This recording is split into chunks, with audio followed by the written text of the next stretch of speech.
Minister, I loathe the trolls and the haters, but I expected more from him. I hold you responsible for every hurtful bit of filth that this debate will unleash.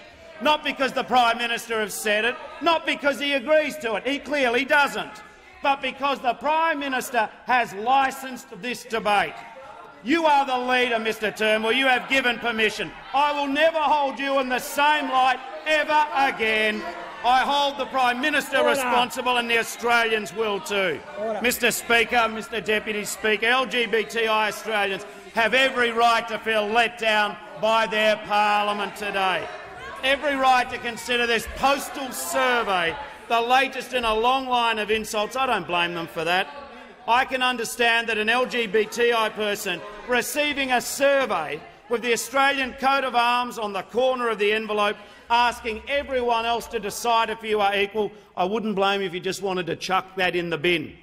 But let me say to you, that is what they want you to do. The strongest supporters of this survey have always been the most vocal opponents of marriage equality.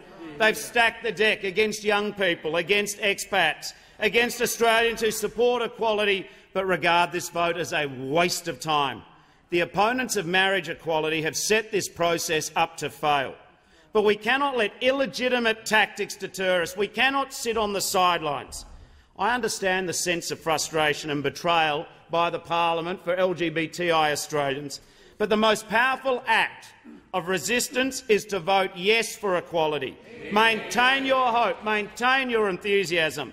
Vote yes and make sure that your friends and relatives and colleagues and classmates and teammates vote yes too. Get your name on the electoral roll today. Make your voice heard. Voting yes is not about endorsing this illegitimate process. It's about refusing to walk past our fellow Australians when they need us. This is my message for business leaders, for sporting clubs, for the union movement, for community groups. It is time now to get involved. It's time to organise and fight for equality. This survey is costly.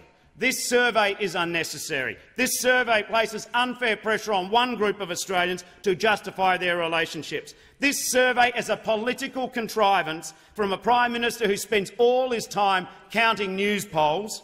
This survey denies the parliament the chance to lead. We didn't need a survey to tell us to say sorry. We led in this parliament. We did the right thing. The community backed us.